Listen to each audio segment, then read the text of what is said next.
Bonsoir tout le monde. Bonsoir tout le monde. Donc, les gens entrent tranquillement dans la salle. On va attendre quelques secondes encore. La dernière fois que j'ai regardé, on avait 195 inscriptions. C'était, on sentait là, tout l'intérêt là, pour ce futur plan directeur du plein air urbain. Donc, je vois que ça monte encore tranquillement.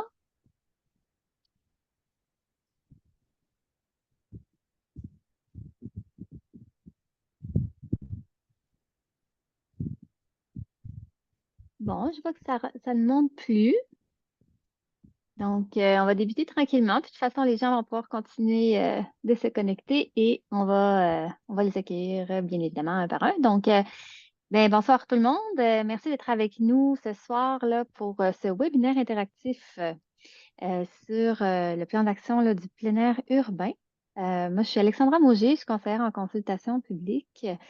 Vous avez probablement reçu une invitation de ma part pour participer à ce webinaire. Alors, on va se remettre en contexte. En fait, il y a eu un grand diagnostic citoyen qui a été réalisé à l'hiver 2023 sur le plein air urbain. Et on a reçu là, dans ce diagnostic-là des milliers de contributions de la part de citoyens. Alors, voilà, on a senti vraiment tout l'engouement là, pour ce futur plan directeur-là. Et on est prêt ce soir, la Ville est prête à présenter une première version de son plan directeur du plein air urbain. Il va s'agir là, d'une opportunité pour les citoyens de donner leur avis là, sur cette version préliminaire. Ce soir, on a choisi la formulaire du webinaire interactif en raison de la grande popularité de la démarche. On a souhaité là, avoir une formule qui permettait à tous de prendre connaissance du plan et également d'interagir. Il s'agit de la première fois que j'anime sous cette formule. C'est un petit peu aussi un test ce soir. Donc, je vais vous demander bien sûr votre compréhension, voir votre empathie, s'il y avait des petits moments, des petits arrêts techniques.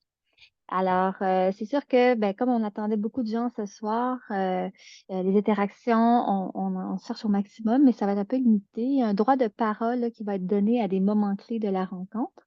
Autrement, il va être possible d'utiliser l'outil QR qui est situé généralement en bas de votre écran. On a les trois petits points. Donc, n'hésitez pas, là, entre autres, si vous avez des enjeux techniques.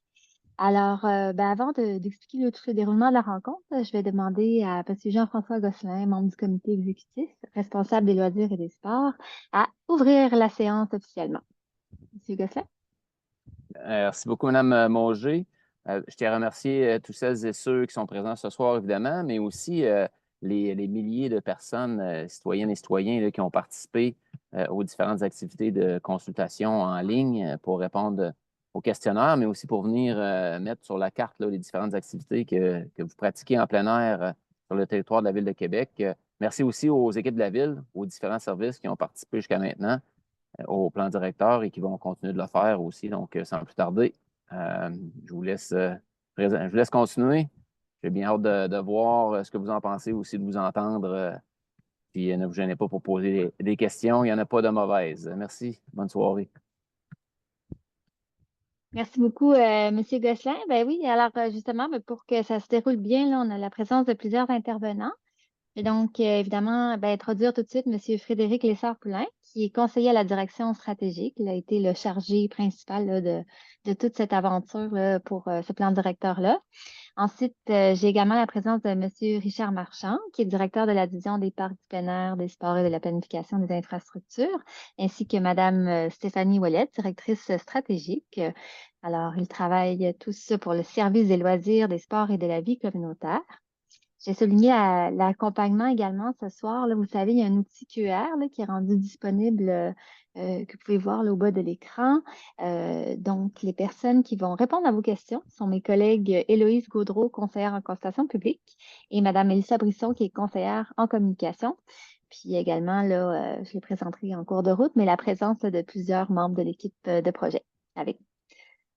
Alors, les objectifs de ce webinaire ce soir, on vient vous présenter les thématiques et les actions du plan directeur de plein air urbain. C'est une version préliminaire et à ce fait, en fait, on va solliciter votre participation par le biais d'un sondage intégré à l'outil Zoom. On va le tester là, bientôt. Ça va venir nous aider à préciser là, certaines actions du plan d'action. Déroulement. Alors, on a une présentation interactive. On va l'arrêter, on va mettre pause à certains moments parce qu'on va justement vous solliciter à travers un outil sondage. La présentation devrait être d'environ 45 minutes et l'heure visée de la fin serait au plus tard 20h30. Donc, si vers la fin, là, on a encore quelques minutes, on va prendre des questions qui ont été posées par le biais de l'outil QR et qu'on juge là, qui pourraient être intéressantes pour l'ensemble des participants. Ça va être répondu en cascade jusqu'à 20h25 et à ce moment-là, on va entamer la fermeture de la rencontre. Voilà, je vois déjà une main levée. En fait, on ne prendra pas les mains levées à ce stade-ci. On va les prendre à des moments clés. Ça va être pour des interactions là, directement sur une question qui est posée. Si vous avez des questions à poser, je vous invite à utiliser l'outil, je le répète plusieurs fois que je le dis, l'outil QR là, qui est disponible au bas de l'écran. Justement, à certains moments, on va vous inviter à lever la main. Malheureusement, ça va être assez limité là, au niveau du nombre de mains qu'on va être en mesure de prendre. Lors de ces prises de parole-là, on va inviter là, que ce soit une prise de parole qui est courte, pas plus d'une minute, en lien avec la question posée. Et puis évidemment, on va solliciter votre collaboration là, de toujours avoir des commentaires constructifs. Voilà, donc j'ai parlé plusieurs fois là, d'un outil sondage. Je veux m'assurer que ça fonctionne bien. Je vais donc lancer une question test. Alors, je lance ma question test. On vient vous demander, ça va nous aider à savoir un peu qui est dans la salle ce soir avec nous, quel est votre lieu de résidence? Donc, dans quel arrondissement on veut le résider?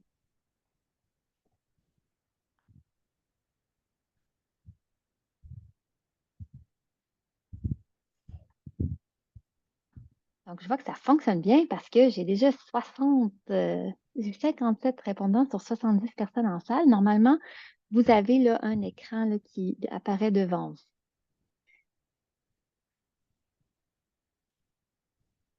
vous.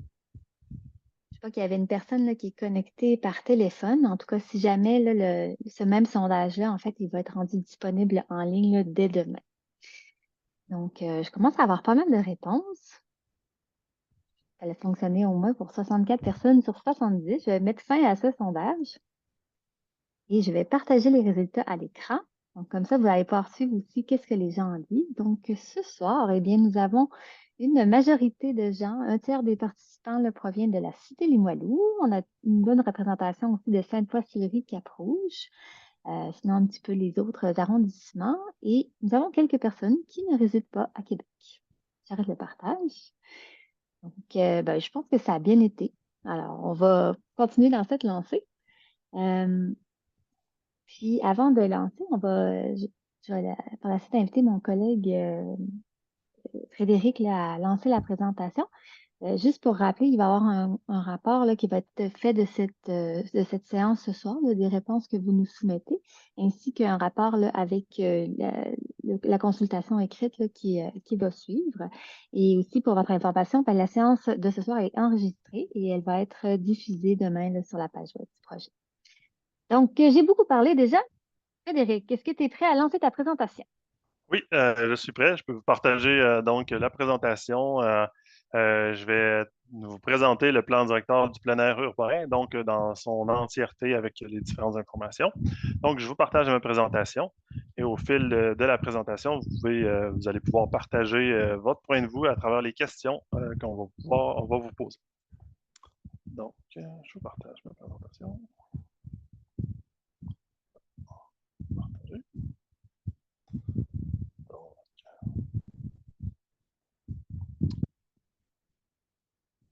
Donc, le plan directeur du plein air urbain, donc pour la présentation du webinaire interactif du 6 juin. Plan de présentation, donc on va vous aborder la vision et la définition qu'on a identifiée dans le plan directeur, les constats de la consultation, des différentes phases de consultation, un aperçu de l'offre et un plan pour le plein air urbain sur le territoire de la Ville de Québec. Vision et définition.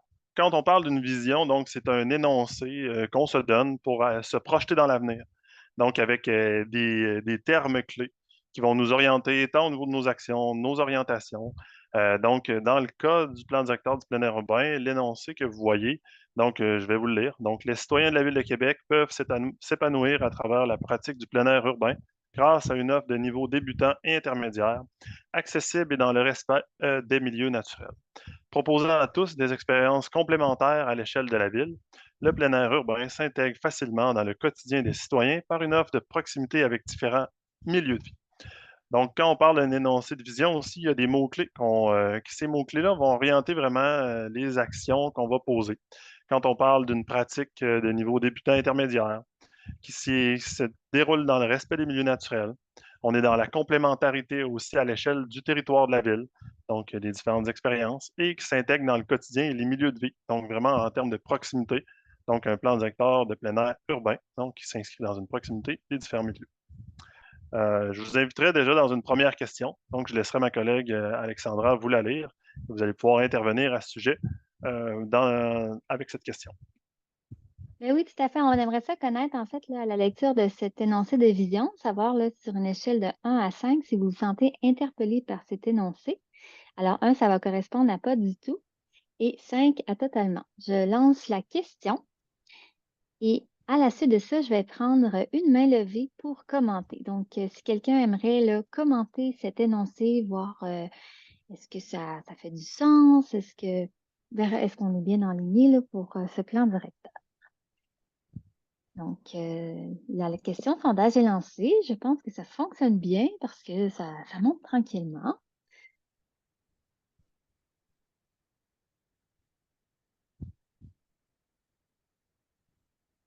Puis, n'hésitez pas, je vais me lever. Ouais, j'ai une main levée. Donc, j'ai bien hâte d'entendre ça. On va juste laisser terminer les gens de répondre.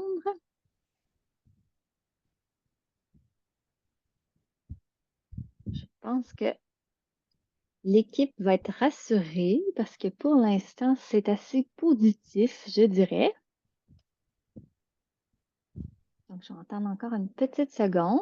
Je vois quand même, c'est sûr que c'est un énoncé assez long, mais ça m'enligne que ça prend à peu près une petite minute. Donc, je vois que ça ne monte plus. Je vais mettre fin au sondage et je partage les résultats à l'écran. Alors, qu'est-ce que tu dis de ces résultats, Frédéric? Ouais, je remarque donc là, on a une mention de 4 et de 5 à 77 %. C'est un taux qui est très intéressant pour nous. C'est certain que c'est un énoncé, comme vous l'avez mentionné, qui est relativement large, mais ça nous rassure quand on voit des notions de milieu naturel, de différents niveaux de pratique aussi dans lesquels la ville s'inscrit. On voit aussi qu'il y a au niveau de l'échelle du 2 et du 3. Donc, c'est certain on va pouvoir bonifier aussi à la suite des différentes questions-réponses. Comme on l'a dit d'entrée de jeu, c'est un rapport qui est préliminaire. Donc, il y a une version finale qui va être déposée au mois de septembre prochainement. Donc, on va pouvoir continuer à travailler à ce sujet. Super, merci beaucoup. Mais écoute, on a une main levée. Je vais arrêter le partage des résultats. Merci là, aux 63 personnes qui ont répondu. Et je vais prendre la main de M. David Breton-Saint-Jean. Je vous envoie là, une demande pour ouvrir votre micro, M. Saint-Jean. Si vous pouviez, vous pouvez vous présenter brièvement, puis vous dites-nous qu'est-ce que vous pensez de cet énoncé de vision. Je vois que le micro, c'est comme allumé, mais on n'entend pas la personne, par contre.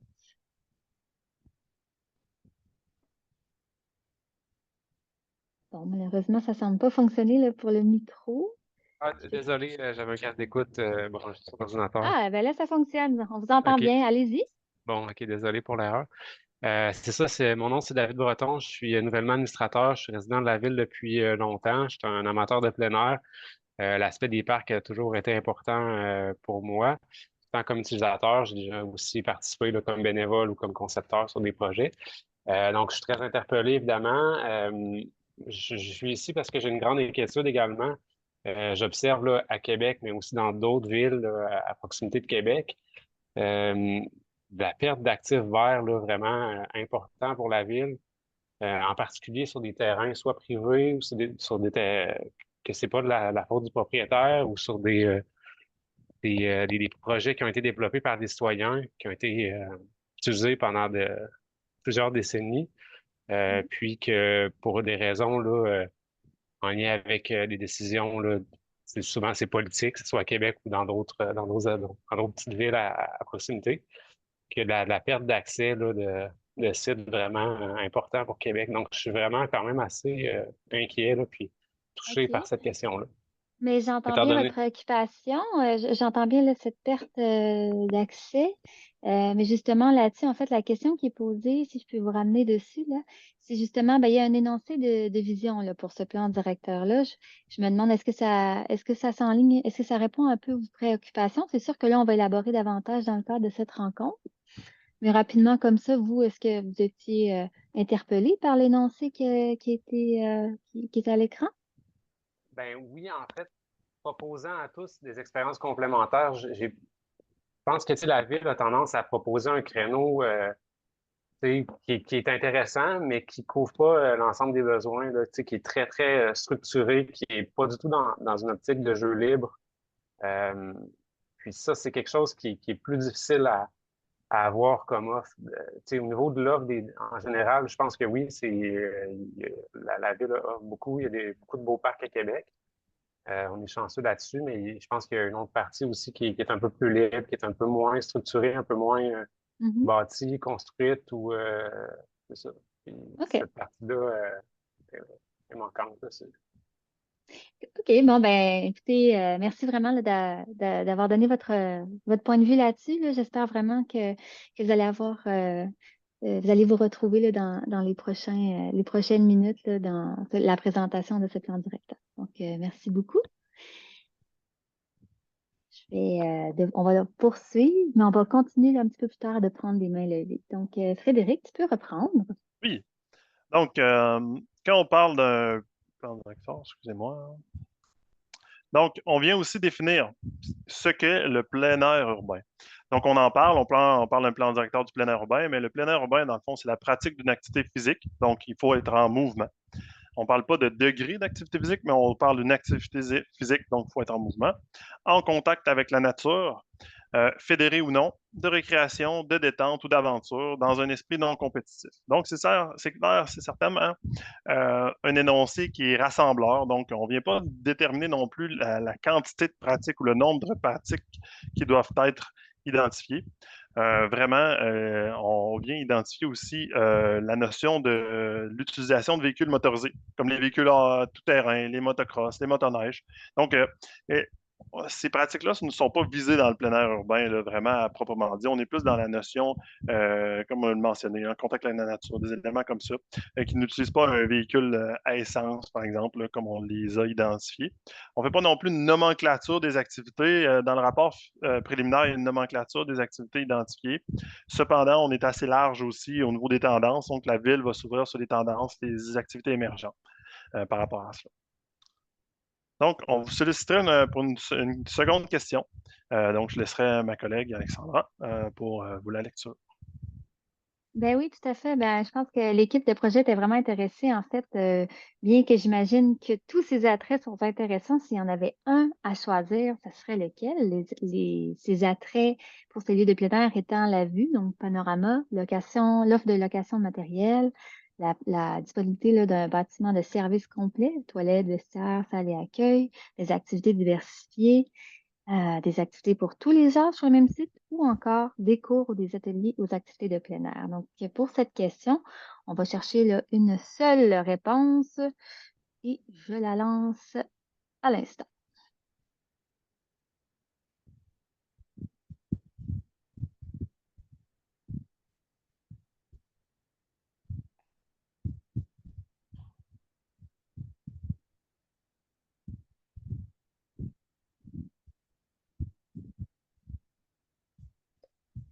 Oh, je pense qu'on va trouver ça intéressant. Attends encore un petit peu.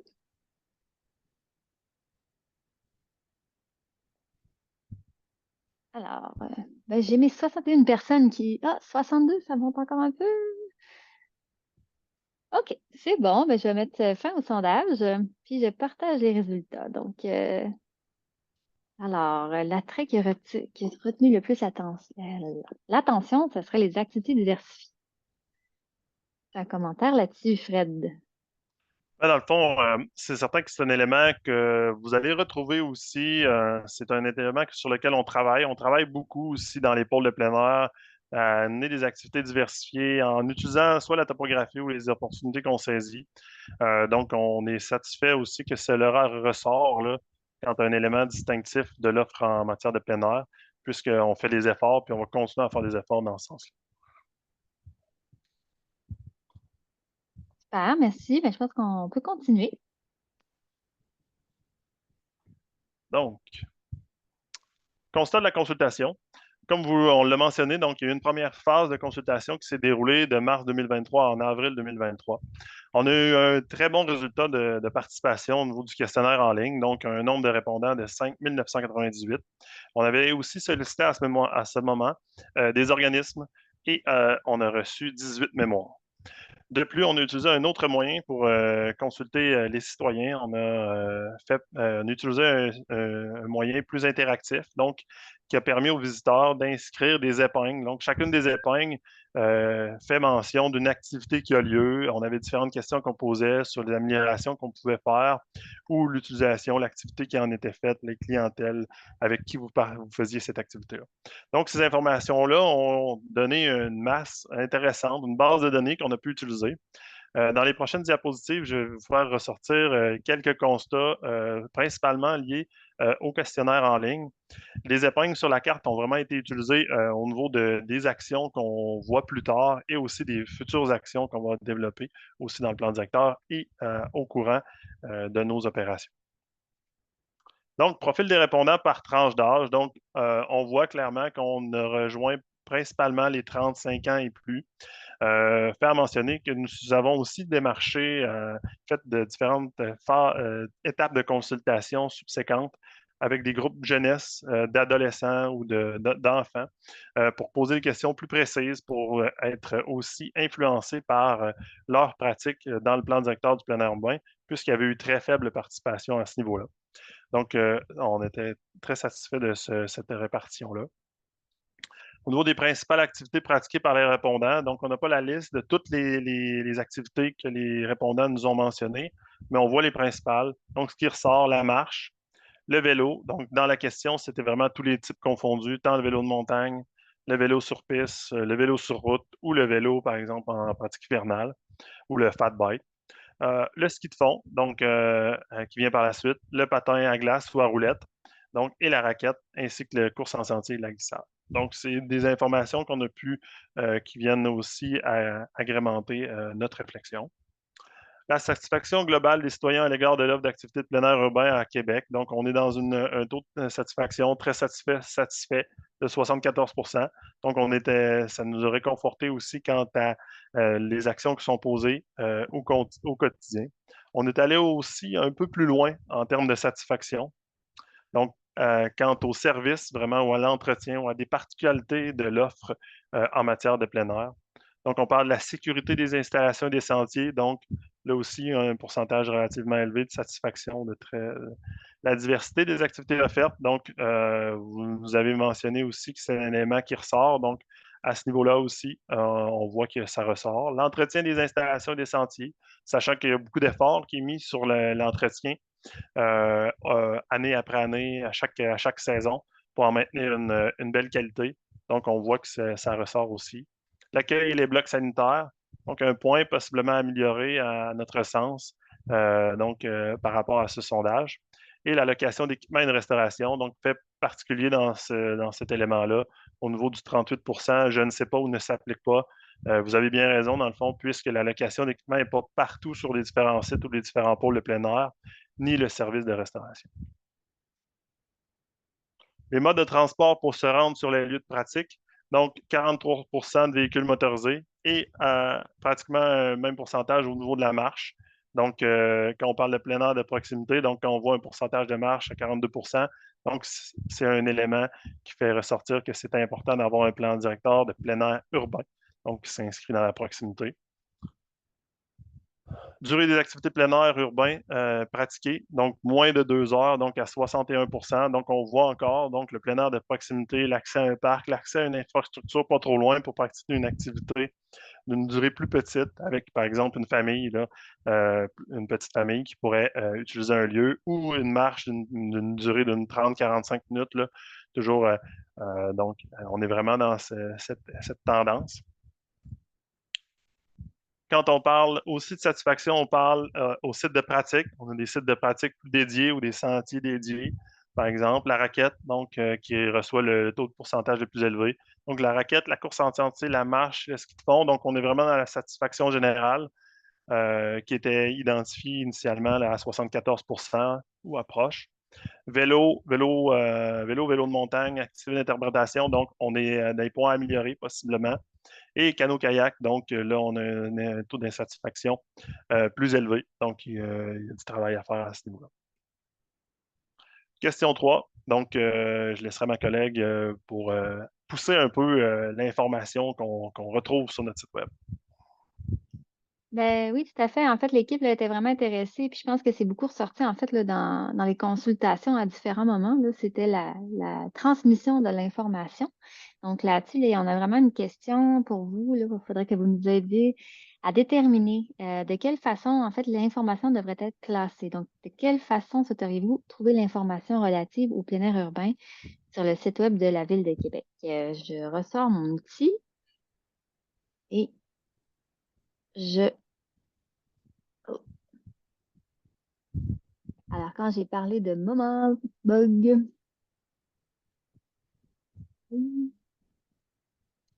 bon, j'arrive pas à lancer ma question. C'est comme si...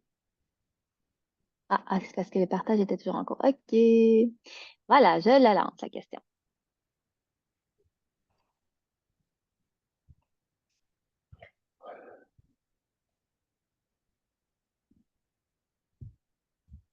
Parce qu'en fait, en ce moment, tu peux peut-être nous dire, Frédéric, de quelle façon on retrouve l'information sur le plein air à Actuellement, Québec? c'est vraiment par pratique. Donc, la notion d'activité, il y a peu d'éléments qui ressortent. Donc, on est vraiment une page parc même. Donc, l'information est difficile à trouver. Même, on part de plus loin que le classement, là. Donc, on a déjà une piste sur une action, mais on va aller vraiment valider une piste qu'on présuppose par rapport à l'organisation, la première organisation de l'information, là. OK.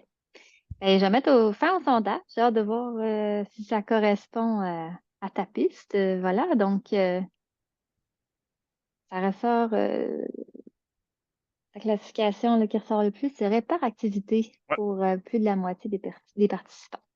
Donc, on voit, oui, le magasinage qu'on pourrait appeler par activité demeure important. On voit aussi un deuxième tri, peut-être par arrondissement, par saison, plus ou moins intéressant. Donc, on a vraiment une information là, relative sur le par activité là, qui ressort. Puis, on le sait, je veux faire du vélo de montagne, ou on fait du vélo de montagne. Je veux faire de la raquette, ou on a de la raquette. Puis, on pense même à des outils plus conviviaux, là, par exemple, avec des cartes, là, sachant l'inventaire qu'on a fait au niveau du plan directeur du plein air urbain qui pourrait être mis à profit au niveau de la stratégie web là, de transmission de l'information auprès des citoyens. Super. Bon, poursuivre. Ah oui, on s'était prévu un petit moment. Ben, je ne sais pas s'il y aurait Oui. une main levée. On aurait pris une main levée, en fait, si quelqu'un aurait voulu commenter là-dessus. J'ai une main levée depuis un petit moment. Je vais vous accorder la parole, Madame Lacombe. Je ne sais pas si vous auriez quelque chose à dire là, sur le classement de l'information là, sur le plein air urbain, sur le site web. Oui, bonjour, c'est Ghislain Rochette, là. Je suis le conjoint de Madame Lacombe, là. Ah, Donc, OK, OK. quand j'ai Bonjour, levé, monsieur. c'était juste précédemment, là. Je savais pas si c'était le bon moment, là, mais on parlait d'activités, là. Euh, le Mont-Bel-Air, là, entre autres, là, le parc naturel de Mont-Bel-Air. On a mis 1,8 million dans les dernières années là, pour ce parc-là, mais depuis qu'on a investi, on ferme ce parc-là de façon saisonnière. Puis là, avec les changements climatiques, ben, d'après moi, ça devrait être ouvert à l'année, là, mais admettons qu'on enlève le à l'année. euh, Avec les changements climatiques, ben, la saison de l'automne pourrait durer quand même assez tard. Puis le printemps commence, cette année a commencé 2 mois plus tôt. Donc, on n'avait pas accès à ce parc-là au sommet du Mont-Bel-Air. Puis, ça vous amène d'autres enjeux, là, c'est-à-dire pendant qu'il n'y a aucune personne qui pratique l'activité de vélo ou de randonnée, ben, les motocross en donnent à cœur joie là, pendant ce temps-là parce qu'il n'y a personne, justement. Donc, je ne sais pas si c'était le bon moment pour parler de ça, là. Puis, il y a un autre stationnement pour ce parc-là, parce que ce parc-là s'étend de l'avenue de la Montagne jusqu'à Chemin de Bel-Air. Puis, il y a un autre stationnement qui, lui non plus, il n'est pas ouvert l'hiver, là, que c'est quand même assez facile à ouvrir. Donc, je voulais vous porter ça à votre attention. OK, ben c'est super apprécié, là, Monsieur Rochette. C'était pas tout à fait le bon moment, mais c'est correct parce que toute l'équipe est là et bien entendu là, votre recommandation. Donc, ben merci beaucoup. Puis, j'ai pas vu d'autres mains se lever. Ah, j'ai peut-être une main qui se lève. Là, par contre, on va, s'il vous plaît, j'ai accueilli un commentaire, mais je vais prendre une deuxième main, mais il faudrait vraiment se concentrer sur la question, sinon on va continuer. Donc, je donne le droit de parole à Madame Chouinard. Madame Oui, Chouinard? bonsoir. Concernant Bonjour. la question, est-ce qu'il est possible d'avoir différents filtres pour trouver une activité en hiver à la Haute-Saint-Charles, admettons? Tu sais, avec l'informatique aujourd'hui, c'est pas nécessairement d'avoir uniquement un niveau de classification, d'en avoir plusieurs, puis d'avoir des niveaux de filtres. Fait que je trouve que la question est un peu de Ben oui, base, là. j'entends bien, mais je pense que votre question est très claire aussi. Frédéric, aurais-tu un commentaire là-dessus? Oui, Avez-vous une vision pour ça? oui, dans le fond, c'est un peu la question, comme je vous disais d'entrée de jeu, est déjà orientée. Là. On a déjà c'est la question sur le premier filtre qu'on pense mettre, mais c'est certain que dans une refonte complète du site web, on va le rendre beaucoup plus convivial. Vous dites, bon, ben, l'arrondissement, donc différents filtres, mais d'entrée de jeu, la première affichage peut être, par exemple, les activités en fonction du résultat qu'on a mentionné, mais rapidement dire, bon, ben, je cherche une activité à tel endroit. Oui, on le sait, les gens aussi veulent dire, ben, moi, je veux bouger, je veux simplement bouger dans un site de plein air. Donc, on a ce souci-là aussi pour que la loi du 3 clics, là, par exemple, soit simple à respecter, puis vous trouviez votre information le plus rapidement possible. Donc, souvent, on fait des tests aussi avec soit des clientèles ou des utilisateurs internes là, pour voir si on trouve la bonne information au bon moment. Mais déjà, on est dans une refonte là, de l'aspect plein air là, du site web. Merci. Parfait. Bien, merci. Ben, là-dessus, on va continuer. Donc, aperçu de l'offre. Donc, quand on parle d'un plan directeur du plein air urbain, on a une offre. Donc, on vient identifier un certain inventaire de lieux sur lesquels on travaille, on pourrait travailler, formuler des recommandations. C'est clair que la notion de plein air, la particularité d'un plan directeur du plein air, c'est qu'on parle d'une pratique. Donc, la pratique du plein air. Et vous voyez les cumuls, donc 9 pôles, 16 sites. Euh, vous l'avez remarqué aussi dans la consultation de la première phase, on a recensé beaucoup de lieux, des lieux qui ne sont pas nécessairement ni un pôle ni un site. Donc, c'est vraiment des petits espaces qui peuvent être utilisés. Un parc, le boisé à proximité d'un parc, premièrement, qui qui respecte pas vraiment les critères là, qu'on s'est donnés pour catégoriser pôle et site, mais qu'on vient quand même répertorier aussi au niveau de la pratique du plein air qu'on n'oublie pas. Donc, quand on parle de pôles de plein air, nos 9 pôles de plein air, des pôles, c'est vraiment des lieux, comme on donne un exemple, base de plein air de Sainte-Foy, des baies de Beauport, la baie de Beauport, base de plein de la découverte. Donc, c'est des lieux où la pratique du plein air, il y a différentes pratiques, une diversité d'activités, donc plusieurs activités différentes qui visent aussi des niveaux différents. Donc, il n'y a pas seulement une piste expert ou une piste intermédiaire. Donc, ça peut être une piste intermédiaire, une piste débutante, la pratique de la raquette, de la course, du vélo. Donc, il y a différentes pratiques qui s'inscrivent. Il y a souvent un bâtiment, un gestionnaire, de la location. Donc, il y a vraiment un encadrement. C'est un lieu qui est vraiment axé sur la diversité d'activités et des services complémentaires. Donc, il peut y avoir un local polyvalent, des vestiaires, différentes informations comme ça, facilitées comme ça. Au niveau des sites de plein air, c'est soit des sites de proximité, donc un boisé de Marly, un sentier pédestre déterminé, avec une approche de communication aussi, donc qui est inscrit dans notre offre, ou des lieux qui sont plus axés sur une pratique spécifique du plein air. Donc, qui sont par exemple le centre d'église de Miran. Donc là, on a la glissade qui est uniquement à ce lieu-là, mais donc, on a moins de diversité, pas vraiment de progression de pratique. Et fait à mentionner, on a dans notre analyse, on a des ensembles. Un ensemble équivaut à un pôle, l'ensemble du fleuve Saint-Laurent. L'ensemble du fleuve Saint-Laurent, par exemple, on a de différents ensembles de ce type-là, c'est plusieurs lieux qui sont interconnectés, que l'utilisateur peut parcourir, utiliser, qui s'inscrivent dans une même dynamique. Donc, on les a répertoriés aussi. Rien ne vaut mieux que des images pour bien comprendre ce que l'on veut dire. Donc, je vais vous traverser avec les différents territoires. On a fait le traitement par arrondissement pour exposer l'inventaire de l'offre. Je vous partage les résultats. Donc, quand on parle de l'arrondissement de la Cité-les-Moilous, on a 4 pôles de plein air et un site de plein air formel, recensé. Donc, le domaine mesuré, l'arboretum, l'ensemble du fleuve, l'ensemble du fleuve à la lettre E, donc qui est vraiment, par exemple, la place des Connetiers, les quais aussi, la piste cyclable qui s'inscrit près du port de Québec.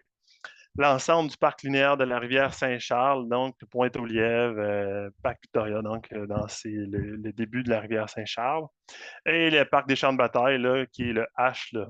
Donc, vous comprendrez aussi qu'on ne fait pas vraiment la distinction, dans la propriété des lieux. On a fait principalement la distinction quand on parle du plan d'action, quand vous allez voir les actions. Donc, les lieux qui sont de propriété autre, souvent, par exemple, la Commission des champs de bataille nationaux dans le cas du Parc des champs de bataille. Donc, c'est des lieux qui sont utilisés par les citoyens. Donc, on les a inscrits dans notre inventaire, puisqu'on ne peut pas en faire abstraction dans l'offre, sachant que le citoyen l'utilise, et ça contribue à l'offre en matière de plein air sur l'ensemble du territoire. Donc, le site de plein air aussi, corridor cyclable des cheminots, donc au numéro 5 dans cet arrondissement. Et comme j'ai mentionné, il y a plusieurs petits parcs, petits espaces verts aussi qu'on a recensés, que vous utilisez possiblement pour faire votre pratique de plein air, de marche, de vélo, de sentier. Donc, qui ne sont pas présents, qui ne respectent pas vraiment les critères qu'on s'est donnés pour vraiment dire c'est un pôle ou c'est un site, mais qu'on prend en compte aussi dans nos améliorations. Donc, c'est présent aussi.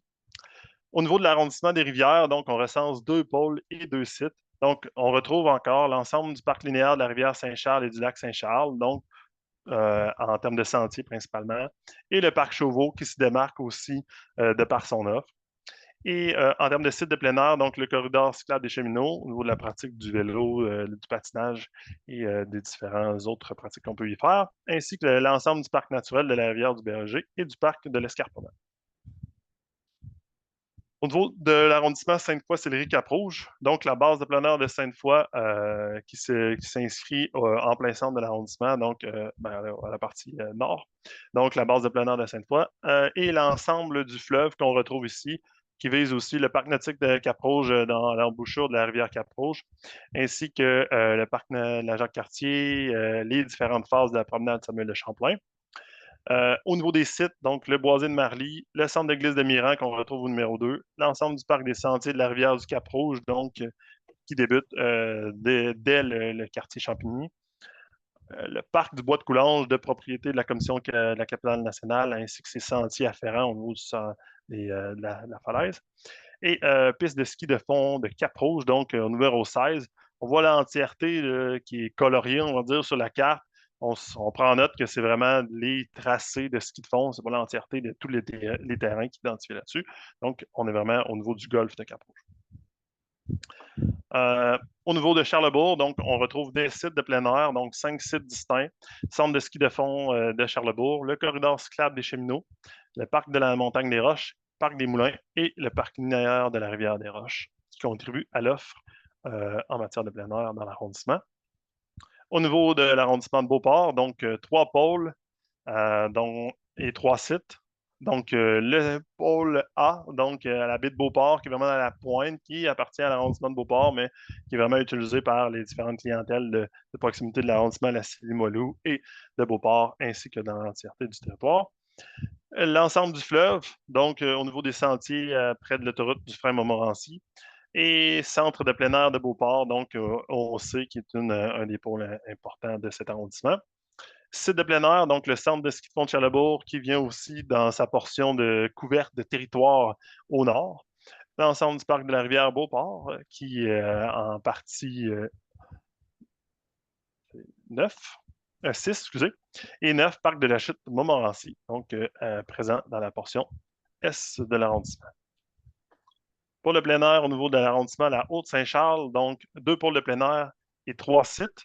Donc, le pôle F aussi, l'ensemble du parc linéaire de la rivière Saint-Charles et du lac Saint-Charles, donc le lac Saint-Charles qui est identifié à l'embouchure de la rivière au début. Et parc naturel du Mont-Belair, base de plein air à la découverte, donc au niveau de la lettre I, donc qui s'inscrit dans cet arrondissement. Et les sites de plein air, piste de ski de fond au club de golf Lorette, qui est une entente d'utilisation, corridor cyclable des cheminots et le parc de Montchâtel. Donc, sur ce, je vous poserai une petite question au niveau de cet inventaire et je laisserai la parole à Alexandra à ce sujet.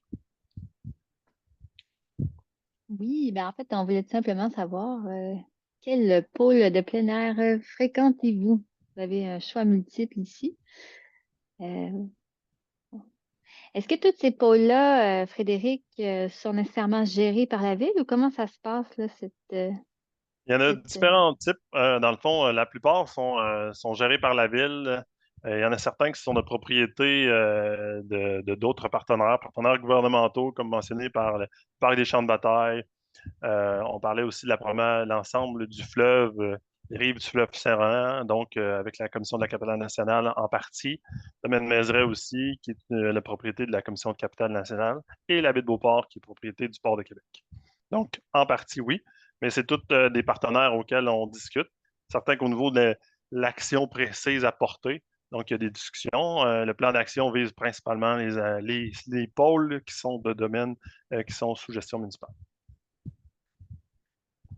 Super, merci beaucoup. Ben oui, je pense que c'est ça, on avait eu des contributions de toutes parts hein, pendant les consultations, puis c'est un petit peu normal, tu sais, finalement, le plein air, c'est pas une sorte de lieu de proximité là, pour les résidents de la ville. Donc, je vais mettre fin au sondage. Je pense que c'était plus à titre indicatif, cette question-là. Donc, je partage les résultats. Il y avait plusieurs choix en plus. Ça me semble cohérent. Là. Je vois beaucoup de gens. Bon, les rives du Saint-Laurent, domaine de Mézeray. On avait beaucoup de gens de la cité Limoilou ce soir. Ben, on voit que c'est partagé. On voit que c'est utilisé les linéaires. Donc, les aspects linéaires sont utilisés aussi. Les parcs situés un peu dans les accents, donc Mont-Belair, baie de Beauport, centre communal de Beauport, donc peut-être moins utilisés. Donc, on en prend note, mais c'est certain que chacun de ces pôles a une particularité. Donc, aussi, on va travailler en lien avec ça, à faire ressortir les particularités de ces pôles-là dans notre offre en termes d'activité. Ben oui, c'est ça, on a quelques répondants, en fait, qui n'ont jamais été dans aucun de ces pôles-là, ben, qui ne fréquentent pas ces pôles-là. Donc, en espérant que l'offre future les attire. J'arrête le partage et on continue. Donc, je vous remercie pour vos réponses. On va pouvoir tabler sur ces informations. Donc, un plan pour le plein air urbain. Donc, le plan directeur, c'est pas uniquement une analyse d'informations, de ressortir des constats. On se donne un plan, donc des actions concrètes. On a structuré nos actions selon 3 axes d'intervention. Donc, le premier axe, protéger les milieux naturels dans le cadre de la pratique du plein air urbain. Le plan directeur du plein air urbain, ce n'est pas un plan directeur de protection des milieux naturels, mais on avance que le contact avec la nature est fondamental pour la pratique du plein air. Donc, être en plein air, faire une activité physique en plein air, donc on a cette orientation-là qui devient très importante. Donc, on vise une pérennité aussi comme étant un facteur clé de réussite du plan directeur, pérennité des milieux. On veut assurer l'accessibilité du plein air urbain. Quand on parle accessibilité, on ne parle pas uniquement accessibilité physique. On a l'accessibilité physique universelle, l'accessibilité universelle donc, pour toutes nos clientèles. L'abordabilité, donc l'accessibilité financière. L'accès informationnel aussi, donc on parlait d'une stratégie web précédemment. On a nos panneaux d'information aussi qui sont présents sur nos lieux. Donc, c'est une des orientations qu'on retient. Mettre en place, troisième orientation, mettre en place une offre distinctive et complémentaire. Donc, on a une offre d'activité qui s'étale sur l'ensemble du territoire. Donc, on vise une certaine complémentarité pour que l'utilisateur puisse aussi voir les distinctions. Bon, un pôle vélo de montagne, un pôle un peu plus nautique. Donc, il y a des notions dans notre offre qu'on veut amener de ce type-là. Puis on veut être aussi à l'écoute des tendances, donc et être agile à ce sujet et pas être la remorque là, des tendances. 3 portées d'intervention, comment on voit aussi nos actions s'étaler dans le temps. Donc, on parle de consolider, donc on veut agir directement. Donc, on parle de projets en cours, de réalisation court terme, de consolider nos offres, nos infrastructures pour s'assurer que ce que vous utilisez, le niveau de satisfaction qui est relevé, soit continu et se maintienne. On veut pérenniser. On a entendu donc précédemment relativement une question posée sur l'impact des changements climatiques. Donc, on le voit, on le remarque, les tempêtes, l'érosion des berges. Donc, on est vraiment dans cette orientation-là aussi, au niveau de pérenniser nos infrastructures, les rendre accessibles et développer. Donc, on ne veut pas uniquement s'asseoir sur notre inventaire, notre offre actuelle, on va aller au-delà. On voit des pistes de bonification. On veut s'adapter aux tendances. Donc, on est vraiment dans cet axe-là au niveau de nos actions aussi. Donc, les prochaines diapos, on vous expose les actions par orientation en fonction des portées d'intervention qu'on va faire. Il va y avoir quelques questions aussi pour vous interpeller. Donc, je vais vous les présenter et vous les donner quelques détails à ce sujet. Donc, la première action qu'on se dote dans la première orientation, protéger les milieux naturels dans le cadre de la pratique du plein air urbain. Donc, on veut former un comité de travail pour la mise en place de critères et d'outils d'analyse permettant de mesurer la capacité de support de nos milieux naturels. Donc, quand on parle de milieux naturels, quand on parle de pérennité, on veut mesurer cette capacité-là. On en parle beaucoup, mais donc on a peu d'outils. On est en construction d'outils pour vraiment analyser notre capacité et les capacités de support des milieux pour vraiment, en second lieu, une seconde action, mesurer de façon prioritaire la capacité de support de nos sites qui subissent des fortes pressions. Donc, déjà, on a des sites qui sont plus sollicités que d'autres, dont les milieux naturels peuvent être à risque. Donc, avec notre outil qui est déjà en construction, on veut mesurer aussi l'impact de l'utilisation sur nos milieux. Puis on va aller au-delà. Donc, vraiment, au niveau de la planification de nos projets de développement, d'infrastructures de services, on va utiliser cet outil-là pour vraiment pas créer d'impair dans notre planification, dans notre développement, pour s'assurer qu'on maintient notre milieu naturel, sachant que c'est une de nos orientations de notre plan. On veut assurer la mise en place de bonnes pratiques en matière d'aménagement et de fréquentation. Donc, on va être vraiment un guide au niveau de nos bonnes pratiques. C'est déjà une action qu'on fait quant à les bonnes pratiques qu'on veut maintenir, mais on veut les exporter aussi pour les favoriser. On veut diminuer les impacts sur les milieux naturels par l'encadrement des aménagements et de la fréquentation. Donc, déjà, on voit que des impacts sont donnés avec nos critères, avec notre analyse, avec plusieurs facteurs aussi qu'on prend en compte. Donc, on veut mieux encadrer les aménagements qu'on fait et la fréquentation qui arrive. Donc, pas uniquement dire est-ce que le stationnement est rempli? Donc, on a trop de personnes. Donc, il y a une réflexion davantage à poursuivre là-dessus. On veut poursuivre aussi nos efforts communicationnels, donc pour les bonnes pratiques. Donc, oui, il y a des aménagements qu'on fait, oui, il y a l'entretien, mais nos utilisateurs aussi sont présents. Donc, il y a un programme sans trace, là, vous avez le lien. Vous pouvez taper programme sans trace Ville de Québec. Donc, c'est un programme qu'on veut maintenir, qu'on veut développer, déployer davantage. Que les gens soient plus au fait de ce programme pour nous aider aussi à maintenir nos actifs.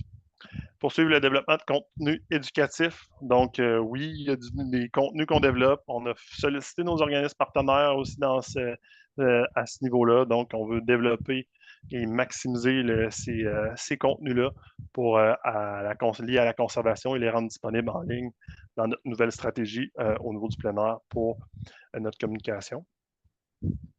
Donc, sur ce, je poserai une petite question. Donc, Alexandra. Oui, je la lance. En fait, conservation des milieux naturels. Selon vous, quel serait le meilleur moyen pour sensibiliser les citoyens qui fréquentent les pôles de plein air à la conservation des milieux naturels? Est-ce que ce serait des panneaux d'information sur site, l'utilisation d'un code QR, donc sur panneau par exemple, pour mener une page web informative, ou des ateliers éducatifs gratuits? On avait un seul choix ici. Parce que comme on sait, hein, Frédéric, je pense que ça s'est beaucoup entendu, vécu là, pendant la pandémie. Il y a comme eu un boom du plein air. Puis, en tout cas, j'ai un petit peu accroché là, sur justement la pression sur les milieux naturels. Donc, de l'importance. Et actuellement, on est assez standard dans nos actions, donc panneau d'information. On va aller voir, oui, est-ce que c'est un bon moyen, le seul moyen, il y a d'autres moyens. Donc, on va voir comment on peut bien rejoindre les utilisateurs. Ben oui, tout à fait. Donc, ça grimpe encore tranquillement. Mais je pense que des fois, les pratiques traditionnelles semblent rester les meilleures. Je mets fin au sondage, je partage les résultats.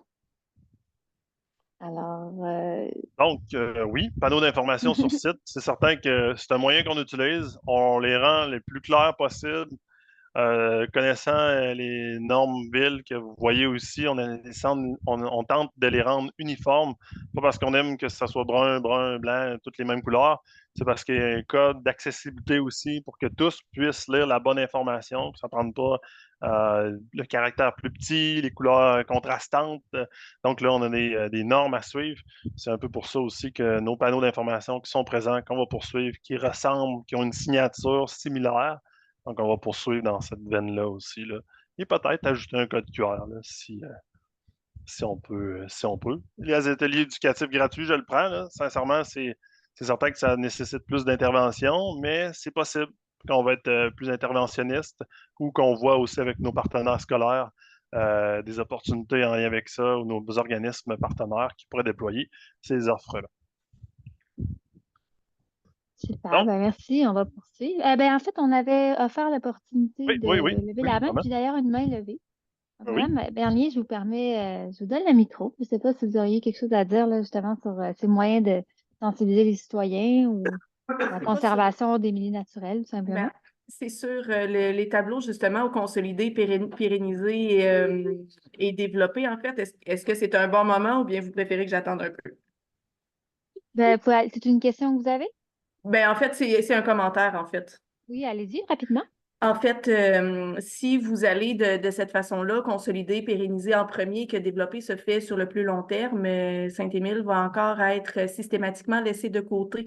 On avait nommé des biais, justement, des lacunes dans la démarche de consultation qui a été faite l'an dernier, c'est-à-dire qu'on n'avait pas d'installation à Saint-Émile, en fait, pour commenter. Et malheureusement, la crainte que j'ai, c'est que si effectivement on ne met pas de l'avant le développement, ben on va continuer, en fait, Saint-Émile à être laissé pour compte, en fait, là, dans le développement des activités de plein air.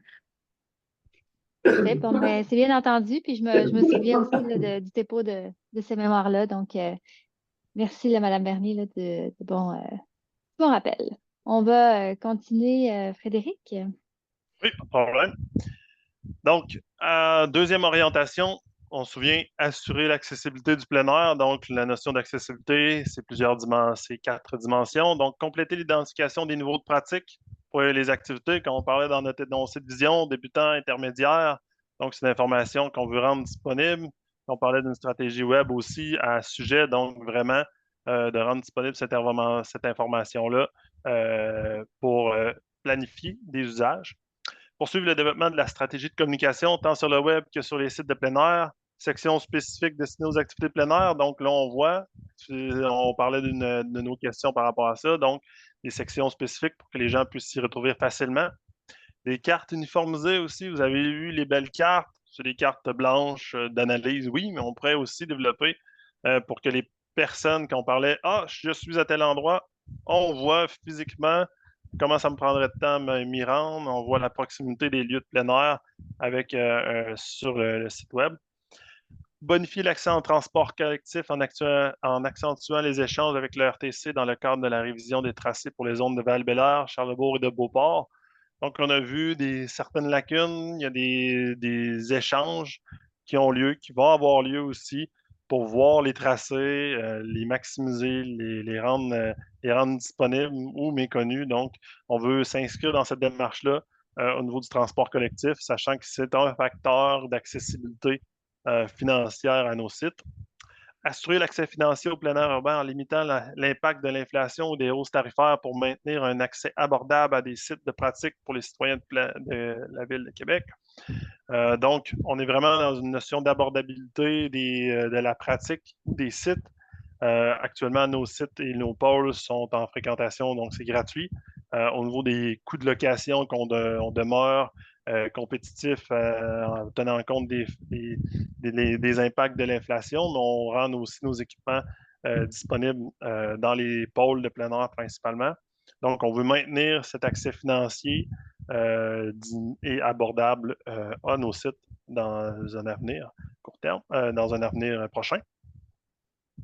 Donc, à ce sujet, je poserai une question pour préciser quand on parle d'accessibilité, de type d'information sur le site web. Donc, Alexandra. Oui. Question 6. Alors, quelles informations sur les sites et pôles de plein air urbain aimeriez-vous retrouver sur le site web de la ville? La question est lancée. Est-ce que tout le monde la voit parce que ça ne monte pas? Oui, ok, ça commence. Excusez-moi. Alors, les pôles, donc, dans le fond, on aimerait ça savoir, est-ce que vous aimeriez, là, vous avez plusieurs choix, donc, vous pouvez même toutes les cocher ou non cocher aucun, là, avec vous. Savoir, là, les activités, qu'est-ce qui intéresse les gens, savoir les activités offertes, les services offerts, l'accessibilité universelle.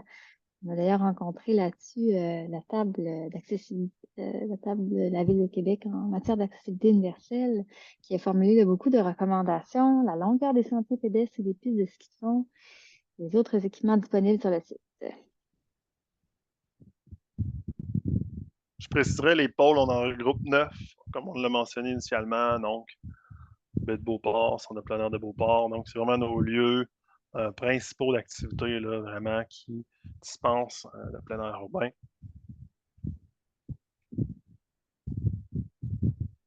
Parfait. Ben, je vais te laisser passer bon pas mal. Ah, encore quelques petites réponses. Je pense que finalement, on veut savoir pas mal tout à travers le site web. Je vais partager les résultats. Je vais faire au sondage, je partage les résultats. Bon, ça me réconforte. Honnêtement, on ne voulait pas avoir à faire le ménage ou trier dans ces informations-là. On voit les autres équipements disponibles, peut-être dans une moins grande proportion, l'accessibilité universelle. Peut-être c'est la question qui est mal tournée, stationnement, rampe, hein? Mais c'est clair qu'on va organiser l'information pour rendre le plus d'informations possible sur le site web pour que les gens puissent planifier leur sortie, créer aussi un sentiment d'appropriation de certains sites par rapport à, par exemple, la baie de Beauport. Bon, ça demande un peu plus de planification pour s'y rendre, puisqu'elle est excentrée, par exemple, de l'arrondissement de la Haute-Saint-Charles. Donc, on va voir aussi pour permettre que quelqu'un puisse planifier ses sorties, par exemple, sur ces pôles-là qui seraient moins connus de certaines populations. Merci. On va continuer. Oui. Donc, deuxième portion au niveau de l'orientation, assurer l'accessibilité du plein air urbain. Donc, on voit, première action, poursuivre les efforts visant à rendre accessibles de façon universelle les pôles et les sites à fort potentiel en fonction des meilleures pratiques reconnues. Donc, oui, on a l'accessibilité universelle au cœur de nos pratiques. C'est certain que les interventions à mener, donc, sont à plus long terme, nécessitent plus d'investissement, mais c'est des interventions qu'on souhaite faire, qu'on va mettre en place aussi au niveau de nos pôles. On en fait aussi au fil des années sur nos pôles de plein air. Donc, on veut maintenir cette action-là. Pourquoi on l'inscrit dans la notion de développer? C'est qu'on voit aussi que les ajustements qu'on a à faire, des fois, c'est des ajustements plus importants qui nécessitent des reconfigurations.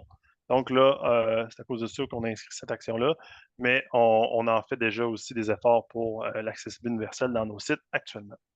Donc, seconde action dans cette portion, poursuivre l'inventaire des installations et des services offerts en matière d'accessibilité universelle.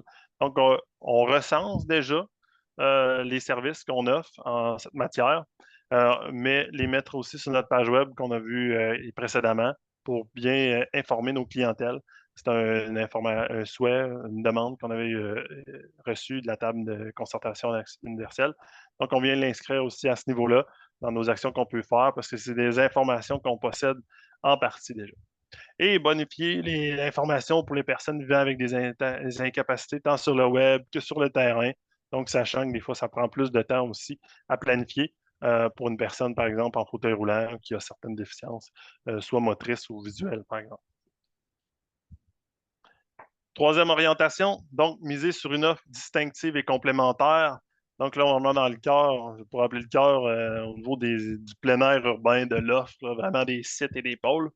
Donc, on va adapter notre programmation de plein air urbain aux besoins, aux tendances. Donc, notamment par le maintien et le développement de partenariats. On a des organismes qui veulent développer des choses, on a des entreprises qui veulent développer des choses, on a nous aussi, comme ville, que nous sommes capables de développer des choses. Donc, on veut adapter notre programmation. On voit que la diversité d'activités, c'est un fait qui ressort au niveau de la consultation et c'est un fait qui ressort aussi dans le sondage qu'on fait avec vous. Donc, on veut maintenir ça, on veut s'adapter aux besoins et aux tendances. On veut consolider l'offre liée au vélo de montagne, à la course en sentier, à la raquette, dans certains pôles de plein air identifiés. Donc, on a déjà des pôles qui ont des potentiels liés à la topographie. Donc, on a déjà des plans directeurs qui s'inscrivent en lien avec cette offre pour maintenir, s'assurer que cette offre-là est disponible et facilement accessible. Donc, dans certains pôles de plein air identifiés. Mettre en place une approche par critères pour identifier les activités informelles pratiquées et des sites informels utilisés à intégrer à l'offre municipale de plein air urbain. Donc, quand on parlait de critères dans les premières actions au niveau de la capacité du sport, donc on a aussi des critères pour nos activités informelles pratiquées. Ça fait référence à la recension qu'on a faite initialement dans la carte de consultation au public dans la première phase. Donc, on est vraiment sur une recension d'activités informelles dans laquelle on pourrait formaliser, mais toujours en respect de critères. On se souvient, notion intermédiaire débutant, on se souvient protection de milieu naturel, on se souvient de nos premières orientations, donc l'importance du plein air urbain. Donc, on est vraiment une information, on a vraiment un souci à ce niveau-là. Et soutenir le développement d'activités émergentes. Donc, oui, il y a des activités qui arrivent, il y a des activités qui vont se développer au fil du temps. Donc, on est vraiment dans ce soutien, tant au niveau de nos organismes que de nos partenaires, tant aussi au niveau de nos initiatives municipales pour des activités qui seraient en développement. Donc, petite question pour continuer. Donc, Alexandra, je te laisserai la parole. Ben oui, on aimerait ça savoir quels équipements aimeriez-vous pouvoir louer dans les pôles de plein air urbain en hiver? On va avoir la même question pour en été, je lance. Alors, parmi ces équipements, vélo à pneus surdimensionnés, ski de fond, raquettes, traîneau ou luge, ou bien aucun de ces équipements, tout simplement, pour les raisons qui appartiennent aux gens. Alors, c'est choix multiples.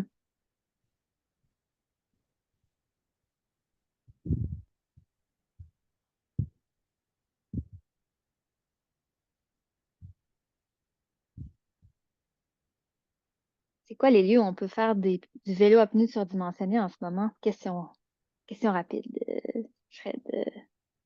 Ben, au Sentier de la Rivière-Saint-Charles, il y a différents lieux qu'on va recenser aussi. Cette information-là est moins présente, je pense, sur le site Internet.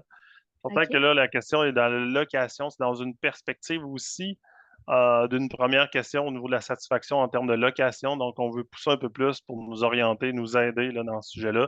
Pas se lancer à gauche par à droite non plus. Mais c'est clair qu'on va voir les résultats, là, mais on va pouvoir aussi tester des opportunités qu'on voit là, en termes de location d'équipement. Ben voilà, je te partage les résultats. Donc, ça nous donne du travail, on va dire, en blague. Donc, mais on voit vraiment qu'il y a différents types d'équipements qui ressortent. Les fat bikes, ski de fond, donc en location. C'est déjà des services ski de fond qu'on fait, par exemple à la base de plein air à la découverte, donc de location. Donc la raquette, la présence aussi, le traîneau, c'est assez partagé, donc ça nous donne une indication qu'est-ce qu'on pourrait mener comme action pour stimuler le service de location. Parfait, merci. Puis si jamais là, les gens qui ont indiqué aucun de ces équipements, ben, ça peut être intéressant de savoir pourquoi vous aviez cette opinion-là. Vous pouvez la partager là, dans l'outil QR.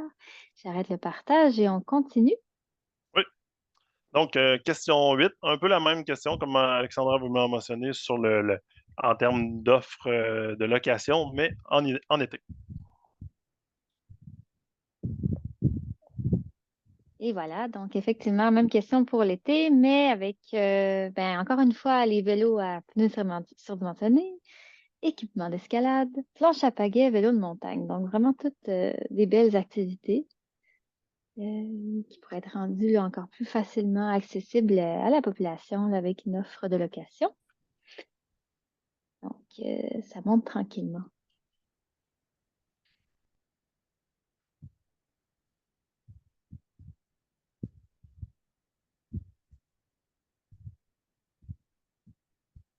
Et voilà, j'attends encore un tout petit peu. On a un gagnant là, cette fois-ci. On a un premier là. J'espère Le que plus c'est l'équipement populaire. d'escalade. Ah, ça m'aurait tellement fait plaisir, Frédéric, mais non. Ah, C'est la planche à planche pagaie. à pagaie. Ah, bon, ben bien. Ben, c'est vrai, même, on avait relevé aussi que l'offre aquatique sur le territoire de la Ville de Québec se démarquait un peu de nos comparables là, provinciaux qu'on avait expérimentés. Donc, vraiment, c'est un élément intéressant à ce sujet-là qu'on prend en note là, au niveau de l'offre de locative dans nos pôles de plein air. Mais je le précise d'ailleurs, c'était notre dernière question pour ce soir, mais on va avoir du temps là, pour lire les questions qui ont été posées en ligne et prendre les commentaires. Donc, ben, je te laisse terminer. Oui, il me reste, je crois, une dernière slide, donc diapositive pour le bon terme. Confirmer les activités de plein air spécifiques par pôle. Donc, on a remarqué dans nos pôles de plein air que certains pôles, la plupart des pôles ont une particularité. Donc, une particularité sur laquelle on pourrait miser aussi. Donc, par exemple, domaine Mézeray, au niveau de l'observation avec la diversité faunique qui est présente. Le Mont Bel-Air, le vélo de montagne, donc avec les sentiers qui sont identifiés et donc cette particularité-là. Le centre de plein air de Beauport, l'offre de camping qui est présente, donc en termes d'offre de camping, d'une municipalité de notre dimension avec un camping présent au centre de plein air de Beauport, c'est un fait marquant aussi. La base de plein air de Sainte-Foy, donc les activités nautiques, là, vraiment dans un environnement fermé. La baignade sur plage, donc qui est une activité relativement distinctive. Et les activités nautiques, donc le pédalo et différents éléments comme ça. Donc, on veut confirmer ces activités-là, les faire ressortir aussi, soit en termes en communication, miser aussi sur ces équipements-là, ces activités-là qui sont présentes. Poursuivre la mise à jour des plans directeurs des sites suivants, donc la base de plein air de Sainte-Foy, le domaine Mézeray, le centre de plein air de Beauport. Quand on parle d'un plan directeur, on s'inscrit dans un plan directeur du plein air urbain qui est très large, qui couvre l'ensemble du territoire. Quand on parle d'un plan directeur qui vise un site précis, donc là, on est vraiment plus dans les actions à poser, les actions à maintenir, une discussion avec nos organismes gestionnaires et autres consultations. Donc, on a vraiment des actions plus précises sur certains pôles qui nécessitent une réflexion plus grande. Donc, planifier le développement d'une offre en matière de plein air urbain dans la portion nord-est de la ville, donc de l'arrondissement de Charlebourg. C'est un élément qui est ressorti en termes de desserte, d'offres, de manque au niveau de l'offre en matière de plein air urbain dans la portion nord-est. Donc, actuellement, on est dans la notion de développer, donc c'est une échelle. On a différentes étapes à mener en termes d'activités précises qui vont se dérouler. On n'est pas à cette étape-là de lieu précis où ça va se dérouler. On n'est pas à ce niveau-là non plus. Donc, on est vraiment en préfaisabilité, en réflexion, mais on a vraiment un manque identifié à cet endroit-là en termes de pôle de plein air urbain. Et organiser l'offre en matière de plein air urbain au Parc Chauveau en relation avec la construction du pavillon de service. Donc, on a une nouvelle infrastructure qui s'amène au Parc Chauveau qui va venir organiser la desserte, assurer une autre offre distinctive. Donc, on va miser sur cette acquisition-là. Cette construction-là, c'est pas une acquisition, c'est une construction. Donc, au Parc Chauveau pour pérenniser notre offre en matière de plein air urbain. Donc, ça mettrait fin à la présentation formelle, dans le fond, vraiment, du plan directeur du plein air urbain. C'est un effort conjoint de l'ensemble des équipes là, au niveau de la Ville de Québec qui a permis de mener ces travaux-là. Donc, on est très satisfait de vous les présenter aujourd'hui. Puis, je vous remercie de votre attention et votre participation au fait tout au long de l'atelier. Mais merci beaucoup, Frédéric. Très belle présentation. Puis on le rappelle d'ailleurs, là, c'est une version préliminaire. Les consultations se poursuivent là, dans les prochaines semaines. D'ailleurs, je pense qu'on ne l'a pas mentionné, mais quelles sont les prochaines étapes? Dans le fond, on a un bon travail à faire. Donc, on vous écoute aujourd'hui, mais on prend en note. Donc, on va venir. On a écouté aussi nos organismes partenaires. Donc, on a réalisé un atelier d'échange au préalable de la rencontre ici avec nos partenaires, organismes gestionnaire aussi qui s'est tenu récemment. Donc, on prend en note les recommandations, les améliorations. On vient bonifier notre rapport pour que celui-ci soit déposé dans les mois de septembre là, prochainement. Donc, en 2024, oui. Donc, le plan directeur plein air urbain serait déposé pour adoption par le conseil de ville et le conseil d'agglomération. Donc, on est vraiment dans cette veine et on se donne du temps. Là. Il y a vraiment une plage de temps. C'est vraiment pour prendre les modifications, les ajustements et bonifier notre rapport préliminaire pour en faire un rapport final à l'image du plein air urbain qu'on veut maximiser, développer et pérenniser au niveau du territoire. Super, merci. Comme on l'avait annoncé au début, il nous reste quelques minutes. Là, je vais prendre une quinzaine de minutes. Les gens qui souhaitent quitter à ce stade-ci, il n'y a aucun problème. Mais par contre, si vous voulez entendre un peu, il y a plusieurs questions qui ont été posées en ligne. D'ailleurs, là, j'en profite pour remercier. Là, il y a une petite équipe qui est dédiée à répondre à ces questions. Là. Je parle de Mme Lynne Chartier, Charlène Blais, Marie-Christine Allé, puis également, il y a aussi Alexandre Philibert, là, qui est directeur de la section des parcs et du plein air. Donc, vraiment, merci là, pour votre dédication. On a eu des questions assez diversifiées. Puis, j'avais sollicité mes collègues pour qu'elles fassent une petite sélection là, de questions qu'elles trouvaient intéressantes, mais j'en vois une déjà là, qui est assez générale, là, qui est d'intérêt pour tout le monde. Donc, Madame Soulard demandait comment seront définis les niveaux débutants et intermédiaires. On se rappelle, là, l'énoncé de vision parle de ça, donc niveau débutant intermédiaire. Dans le fond, on a des références qu'on utilise, là, qu'on a utilisées pour les comparables, dans nos comparables provinciaux, avec les fédérations aussi, les fédérations sportives. Donc, il y a déjà des références là, à ce niveau-là qu'on a utilisées pour vraiment déterminer débutants intermédiaires. Donc, il y a vraiment une catégorisation. Donc, c'est vraiment ces références-là qu'on utilise. On ne sort pas notre propre définition vraiment là, à ce niveau-là. Donc, on utilise ces référents pour nous permettre de catégoriser débutants intermédiaires nos pratiques. C'est un terme un peu classé, mais c'est vraiment reconnu aussi dans le milieu actuellement pour ces niveaux-là de pratique. OK, et en fait, j'espère que je lis bien. En fait, dans la même veine, il y a quelqu'un qui demandait tout simplement, je vais juste lire la question, la partie courte, mais on garde le commentaire, mais pourquoi pas la pratique experte? Dans le fond, dans l'analyse des comparables qu'on a menés, on voit aussi que l'étalement de l'offre nous amène à nous, par exemple, faire du ski de fond, la raquette, le vélo de montagne, la pratique du vélo sur sentier. Donc, il y a un étalement d'offres à assumer et à assurer sur parfois des mêmes lieux. Donc, c'est certain que la pratique experte s'inscrivant des fois, par exemple, avec des dénivelés distincts, un niveau de risque aussi qui s'amène. Donc, les différents comparables nous ont amené aussi à dire, ben, c'est pas nécessairement le jeu de la municipalité à offrir ce niveau de pratique-là, nécessitant l'encadrement, nécessitant le suivi aussi, l'entretien qui est nécessaire à garder un niveau de risque acceptable malgré le niveau de pratique élevé, expert, excusez-moi. Et aussi dans le plan directeur, on a fait l'éventail aussi de l'offre à proximité. Donc, quand on parle à proximité, vous allez me dire, ben, Vallée-Bras du Nord, Mont-Sainte-Anne, Stoneham. Donc, quand on parle de pratique expert, on parle d'une clientèle plus nichée qui vise aussi, qui peut avoir accès à ces infrastructures-là, qui sont équipées pour soutenir cette pratique-là aussi, l'encadrer, la pousser encore plus loin.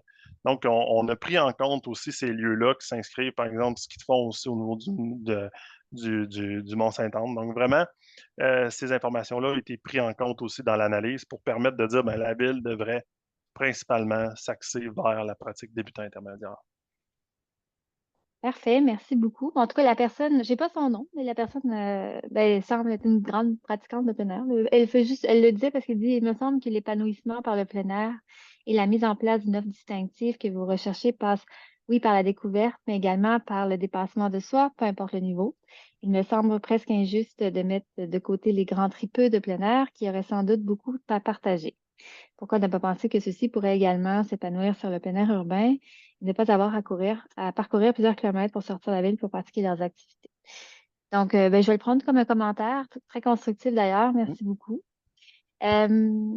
d'autres questions de clarification, là, j'en prends deux à la fois. Là, c'était Mme Sarda, M. Baudry. Ça me rappelle quand moi-même j'ai intégré ce dossier-là, les questions de définition. Donc, Mme Sarda demandait qu'est-ce que ça signifie fédérer. Puis M. Baudry, dans le même ordre d'idée, peut-être venir nous expliquer, mais c'est quoi la différence entre une activité de loisir et une activité de plein air? Parce qu'il mentionne si ce plan-là prévoit éventuellement peut-être des sports de raquettes, tennis, pickleball. Donc, s'il y avait des terrains qui seraient ajoutés en faisant ça. Donc, je sens qu'il y a peut-être une petite question de définition aussi. Dans le fond, la pratique fédérée, on est vraiment encadré par une fédération, par exemple, une fédération d'escalade. Donc, il y a différentes pratiques qui sont encadrées et d'autres pratiques qui ne sont pas encadrées. Donc, la fédération, la marche, bon exemple. La marche, c'est une fédération qui encadre la pratique de la marche, qui n'a pas vraiment de normes précises. On a la fédération, la course à pied, donc la course à pied, qui est une discipline peut-être fédérée. Donc, on ne vient pas se restreindre dans ce corps-là, à savoir si fédéré ou non, au niveau de la pratique du plein air urbain. On vient plutôt restreindre au niveau de la nature, donc le contact avec la nature qu'il y a à faire.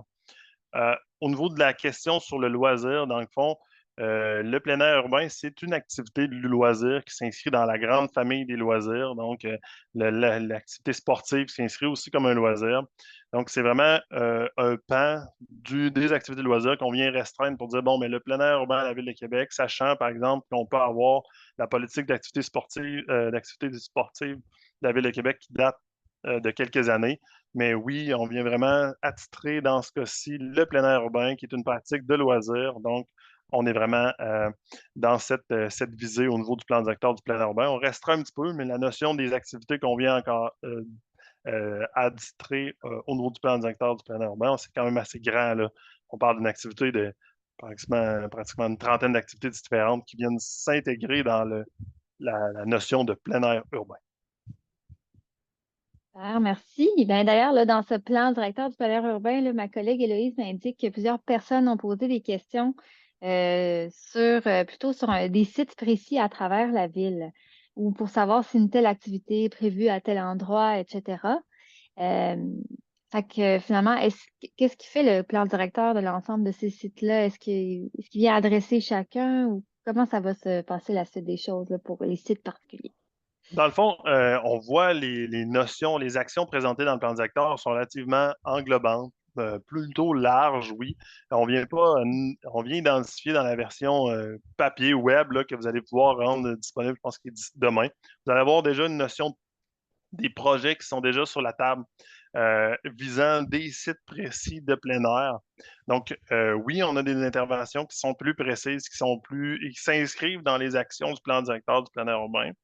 Pour la question des sites, comme on le dit, pratiques informelles, donc qui ne sont pas dans les 25, soit pôles ou soit sites de plein air, quand on parle d'actions précises, de petits projets, donc ils viennent soit s'inscrire dans la planification, par exemple, d'un certain parc. On pourrait, par exemple, le parc Paul-Émile-Beaulieu, qui pourrait être un site de plein air utilisé pour un lieu de plein air pour certains. Mais quand on planifie le parc Paul-Émile-Beaulieu, ben, on voit aussi les activités plein air qui s'y inscrivent. Donc, on les attitre aussi, les projets, en respect des orientations qu'on voit dans le plan directeur du plein air urbain. Quand on arrive pour refondre aussi un site qui a une activité informelle qui s'y déroule, bon, on va utiliser nos critères qu'on parle dans une des actions au niveau du plan directeur du plein air urbain pour dire, ben, est-ce que c'est une activité informelle qu'on devrait formaliser? Pour l'inscrire vraiment dans l'offre du parc ou du lieu qui est ciblé. Donc, on vient rattacher nos projets ou nos questionnements à ce plan, même si ce n'est pas mentionné distinctement le nom du parc sur lequel on pourrait travailler. Parfait, merci beaucoup. On pose la question, on va prendre quelques interventions. Laura, je vais juste continuer encore un peu les questions qui ont été posées à l'écrit. Je donnerai une petite minute.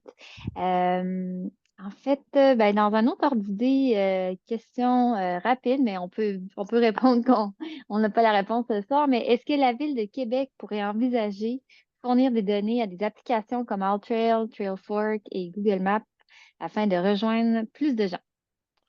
Oh, comme tu dis, je ne pourrais pas fournir vraiment une réponse formelle par rapport à ça aujourd'hui, puisqu'il y a des différentes validations à faire au niveau de la le niveau de données, la sécurité des données qu'on pourrait fournir ou transmettre. On est quand même une organisation publique, donc on a des règles à suivre par rapport à notre confidentialité des données qu'on pourrait collecter. Donc, je ne pourrais pas répondre formellement, mais c'est une piste à explorer possiblement, oui. Super, merci beaucoup. Ben, c'est sûr qu'on s'attendait à des questions aussi sur les types de pratiques, là. Madame Soulard, en deuxième question, demandait s'il y a des lieux de pratique de vélo de montagne sur les toits de la Ville de Québec. Je pense pas qu'on va les énumérer ce soir, mais juste de rappeler qu'elles sont disponibles. L'offre est répertoriée par site pour l'instant. Comme on a vu, il va y avoir des changements. Mais pour l'instant, elle est répertoriée par site dans la section activités là, sur le site web de la ville. Est-ce que la ville détient, de Madame Boudreau, des statistiques sur les sites de plein air les plus fréquentés? On a une indication avec la consultation qu'on a réalisée avec la site informel, la première phase de consultation avec la carte interactive. On a certaines indications pour certains pôles de plein air où on a des compteurs aussi de circulation, surtout sur le niveau des vélos. Donc, on a des informations partielles à ce niveau-là. Il faut le savoir que c'est plus difficile aussi quand un pôle ou un site de plein air a différents accès. Donc, le cumul d'une même personne pourrait s'arriver. Donc, il y a des méthodes de calcul, mais on a différentes informations actuellement sur certains sites et certaines manières pour se donner une idée, mais pas étendue à l'ensemble de nos pôles, de nos sites et de manière très formelle comme données. Parfait, merci. Question de Monsieur Louis Pelletier. Est-ce que la ville considère que l'offre de plein air est suffisante ou y a-t-il un appétit pour acquérir des terrains privés et élargir ou pérenniser l'offre? Par exemple, des terrains privés dans le nord de Charlesbourg où il y a déjà beaucoup de sentiers non officiels.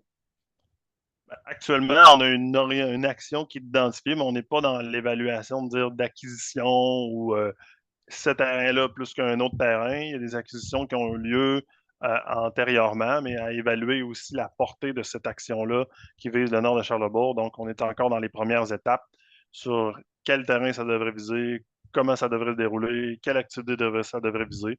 Donc, on est au début. Avec l'annonce, déjà, juste de dire qu'il y a une action par rapport à ça, on a déjà un pas par en avant. Donc, oui, on est au début de cette démarche-là. Merci. On peut peut-être prendre le choix. Je pense, je vais rapidement, là, je vois des questions peut-être un peu plus spécifiques. Donc, Madame Ternion nous partage là, des inquiétudes. Elle dit, elle constate que l'arrondissement de Rivière n'est pas gâté, probablement en offre en offre de plein air urbain. Alors, pourtant, on a de sérieux problèmes avec les îlots de chaleur. C'est difficile pour moi de dissocier la santé et le plein air. Quelque chose est-il prévu pour améliorer l'offre dans cet arrondissement? Actuellement, on voit l'intervention au niveau du parc Chauveau. C'est certain que c'est un pôle en premier lieu. Comme j'ai mentionné aussi, l'analyse ne tient pas vraiment formellement compte de tous les autres sites, parcs, espaces verts, îlots de verdure présents que les utilisateurs peuvent que les citoyens peuvent utiliser. Donc, il y a une offre aussi informelle qui se déploie pour dire, par exemple, la marche, la pratique du vélo, donc le contact avec la nature. On n'a pas quantifié le contact avec la nature, donc c'est quand même un plan directeur qui est relativement large. Mais oui, la notion d'îlot de chaleur, c'est une notion aussi qu'on retrouve dans d'autres plans directeurs, dans d'autres planifications au niveau de la ville. Donc, c'est quelque chose qu'on prend en compte dans nos planifications. Dans notre analyse, on n'a pas ressorti de manque formel en termes de pratique. On voit déjà les interventions qu'on fait à Chauveau comme pôle, qui est un pôle très présent, le parc minier de Rivière-Saint-Charles aussi qui est là, et tout le reste de l'offre de parc en termes d'accès à la verdure. Donc là, on est dans ces recommandations-là au niveau du plan directeur du plein air urbain actuellement. Parfait, merci. Ben, je vais prendre quelques mains levées rapidement. Madame Boudreau, rapidement, question ou commentaire? Je vais vous donner d'ailleurs le droit, je vais vous demander d'activer votre son. Oh, est-ce que j'ai...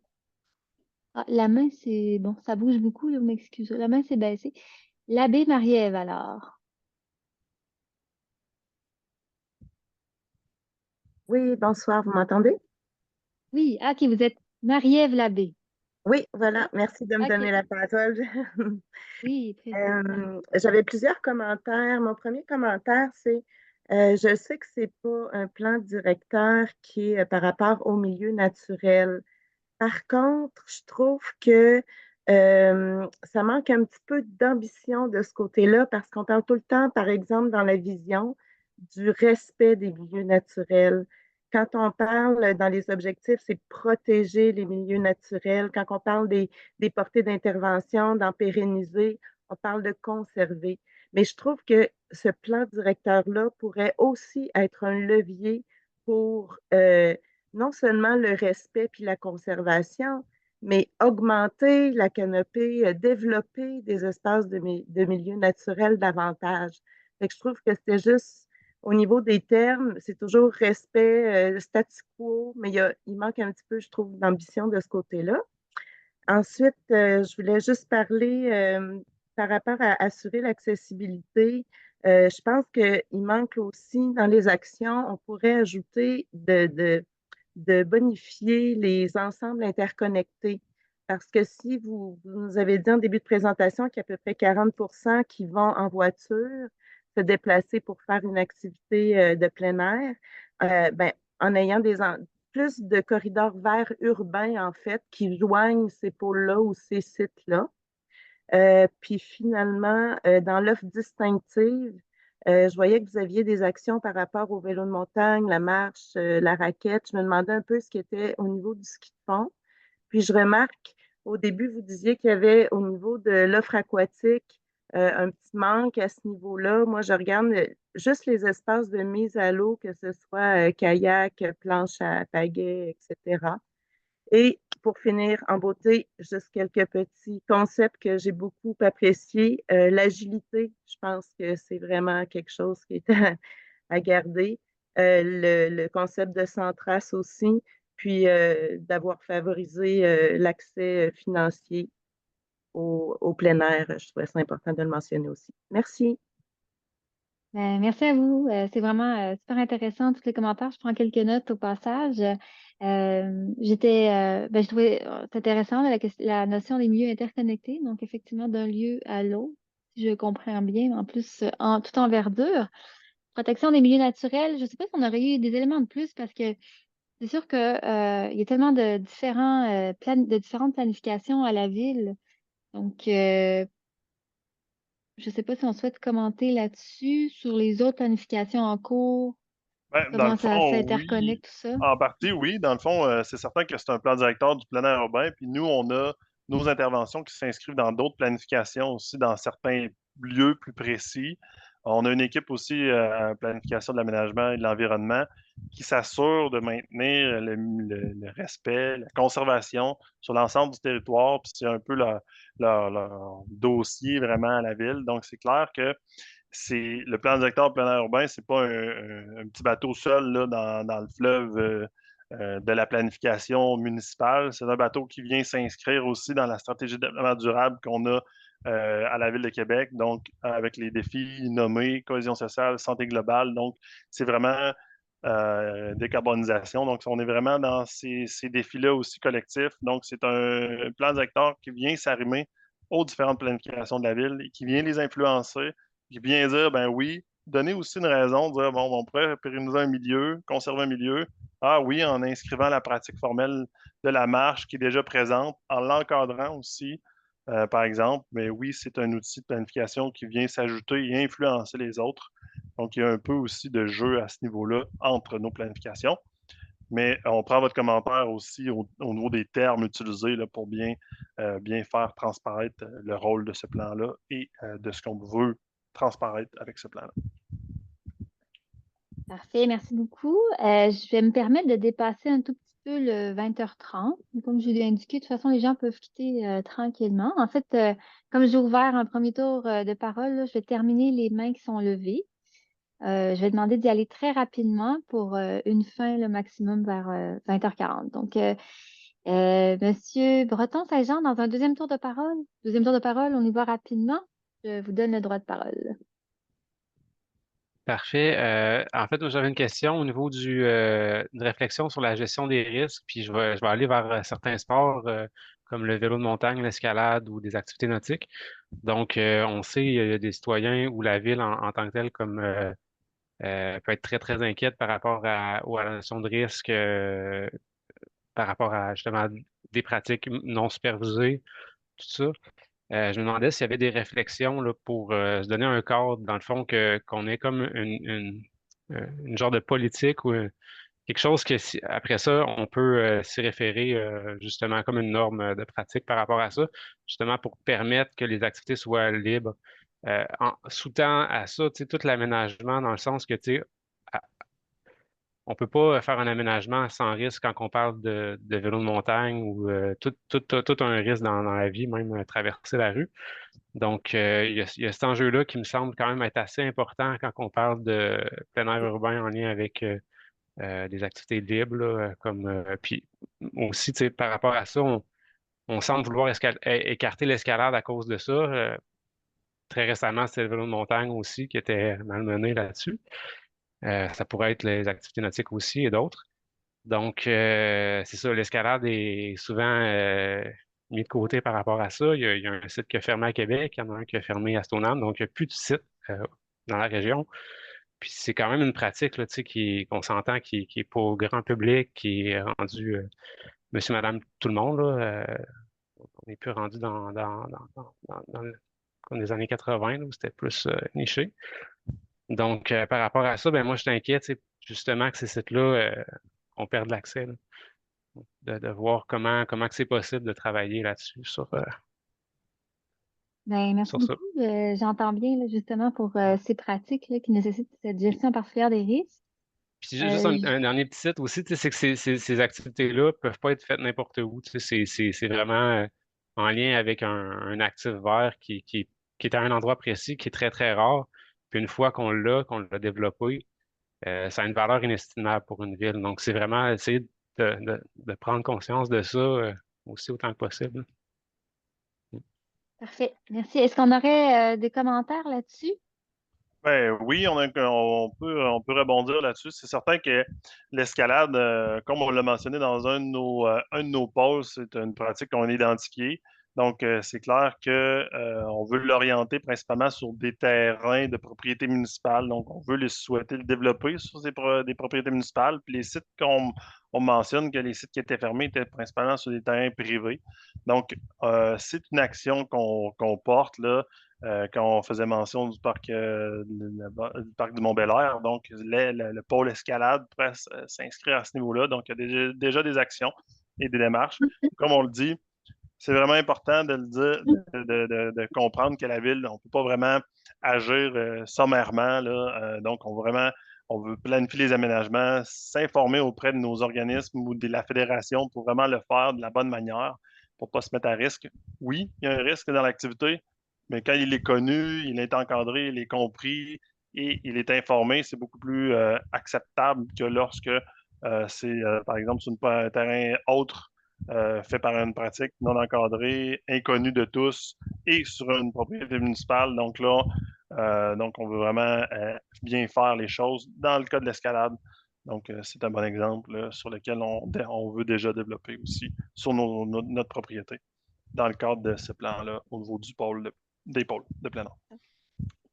Mais je me permets là, une petite question supplémentaire, Frédéric, par rapport à l'escalade et le Mont-Bel-Air. Est-ce qu'on a des éléments à partager ce soir?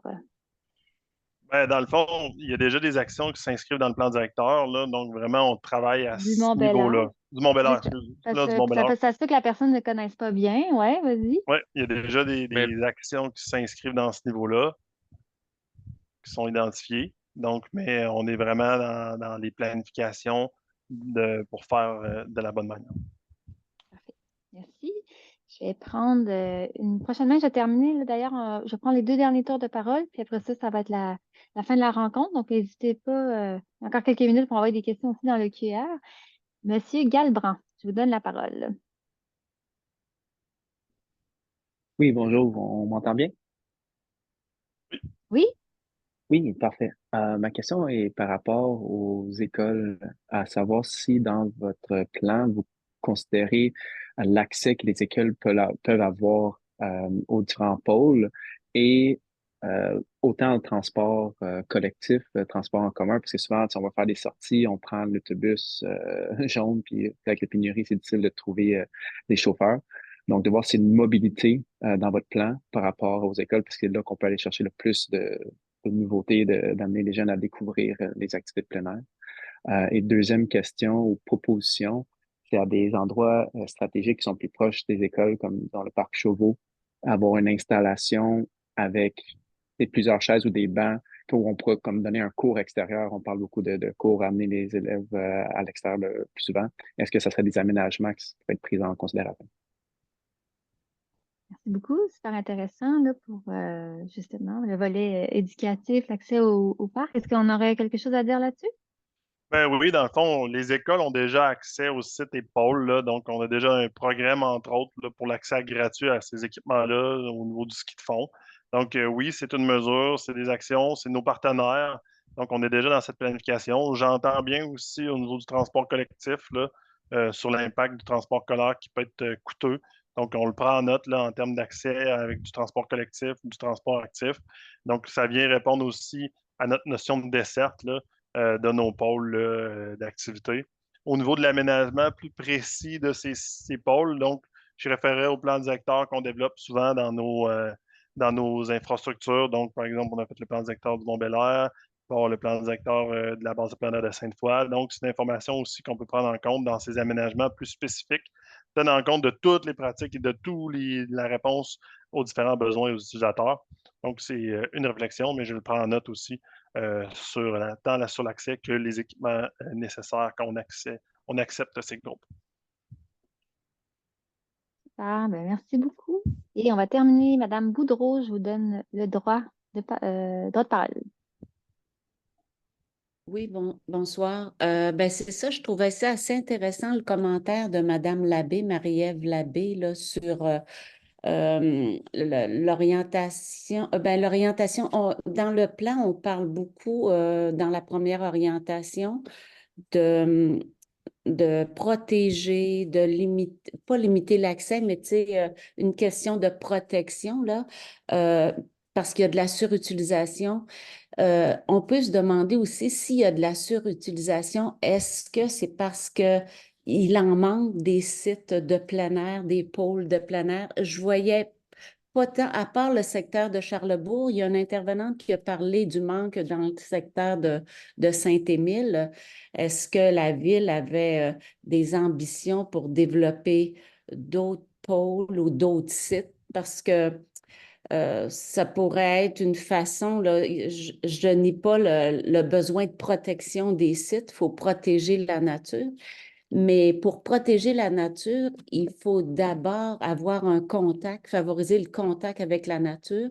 On parle du déficit nature chez les jeunes, on parle de biophilie. Tu sais, l'amour de la nature, ça se développe par le contact de la nature. Puis, quand on parlait des autres plans là, pour les gaz, les changements climatiques et tout ça, je trouve que le plein air urbain devrait être un levier pour arriver aux objectifs des autres plans, là. Donc, de ne pas être timide par rapport à ça, de commencer par favoriser l'accès plutôt que de commencer par protéger les sites, bien que je trouve ça important, là, mais d'avoir des ambitions en ce sens-là. Puis, en tout cas, c'était un commentaire, mais je trouve qu'on est quand même choyé à la ville là, par les sites, surtout avec la gratuité ces derniers temps. Là, je trouve que c'est vraiment un effet de levier pour amener la population à être plus près de la nature, là. Ben, merci beaucoup de votre commentaire super constructif. Ben oui, effectivement, pour intéresser les gens justement à la protection des milieux naturels, il faut déjà qu'ils les connaissent, là. Je pense que j'entends bien votre commentaire. Peut-être qu'il y avait une question de plein air, de proximité. Pour terminer, est-ce qu'on aurait quelque chose à indiquer là-dessus, puisque justement pour favoriser cet accès, pérenniser, ça permet de pérenniser le lieu peut-être? Ben, je peux préciser sur l'élément aussi la fréquentation, là. Dans le fond, on n'a pas établi de lien entre le manque et la surfréquentation, là. C'est vraiment plus ponctuel, là, l'action de fréquentation ou de correction, d'ajuster aussi les sites par rapport à la grande fréquentation. C'est vraiment plus ponctuel, l'action de correction, d'entretien, aussi de maintien des actifs. Mais il n'y a pas de lien établi entre des liens qui sont trop fréquentés et un manque, là. le manque a été mentionné dans l'analyse au niveau du pôle du nord de Charlebourg. Donc, en termes de desserte, ce qu'on a identifié, c'est vraiment ce manque-là. C'est certain que, comme on le dit, on a 25 pôles et sites, mais il y a une panoplie d'autres sites informels dans nos sites, nos parcs et autres qu'on pourrait amener à formaliser. Donc, il viendrait grossir cet inventaire-là.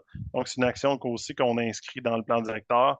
Puis, on entend bien votre commentaire aussi sur le fait que c'est le plein air peut être un levier aussi au niveau du maintien ou de la conservation des milieux. Puis, on fait ce travail-là aussi avec nos partenaires municipaux par les différentes planifications sur lesquelles on peut avoir des impacts. Fait que j'entends le commentaire et j'ai tenté de préciser aussi nos actions là, par rapport à votre question. Ben, merci beaucoup. Ça va être la fin des échanges. Donc, ben, j'en profite là, pour remercier tout le monde là, qui nous ont suivis ce soir. On sait que ben, les pratiquants de plein air urbain, plusieurs étaient probablement étaient dehors, à jouer dehors. Là. Fait que, merci là, aux courageux là, qui nous ont accompagnés en cette soirée qui est quand même belle, là, finalement, de ce que je vois par la fenêtre. Donc, pour bien clore la séance, M. Gosselin, vous prendre la parole. Mais certainement, merci beaucoup. Merci aux équipes de la ville. Merci aussi aux gens là, qui ont profité même si c'était une belle soirée d'été là, pour être ici ce soir là, virtuellement et de partager vos suggestions, poser vos questions. Là. Évidemment, moi, j'avais déjà vu la présentation, donc j'en ai profité pour lire vos questions et commentaires. C'est très pertinent. Euh, on est sur le point de terminer aussi, il faut le dire, là, on en est très fiers. C'est la plus grande consultation qu'on a jamais vue là, en termes de participation à la Ville de Québec. Là. On a 6 000 personnes qui avaient répondu au questionnaire. On a 2 000 personnes qui avaient été à poser là, leurs activités de plein air là, un peu partout sur la carte de la Ville de Québec. Donc, on en est très fiers. Merci beaucoup pour la participation. C'est un peu comme Frédéric l'a très bien expliqué tout au long de la soirée. Là, c'est le plan directeur plein air urbain. C'est vraiment un plan parapluie qui va venir englober par la suite les futurs plans directeurs qu'on viendra développer pour les différents pôles et sites, mais aussi ceux qui existent déjà, comme Frédéric l'a mentionné, l'exemple du Mont-Bel-Air qui a été présenté il y a de ça quelques semaines au Conseil de quartier. Donc, encore une fois, merci beaucoup à vous tous. Vos idées, vos suggestions, vos commentaires, c'est très précieux. On l'apprécie énormément et ça va évidemment aider pour les à court, moyen et long terme aussi pour les futures orientations. Puis tout ça est vivant aussi. Tout ça est appelé à changer. Tout ça est appelé à avoir des mises à jour éventuellement dans le temps. Donc, encore une fois, un gros merci. Puis au plaisir de se croiser dans les différents sites, sentiers et parcs dans notre belle ville de Québec. Super. Bon, ben, ça va être fin. Merci beaucoup, M. Gosselin. Puis, ben, ça me fait à notre séance de ce soir. Donc, à une prochaine, tout le À monde. tous. Au revoir.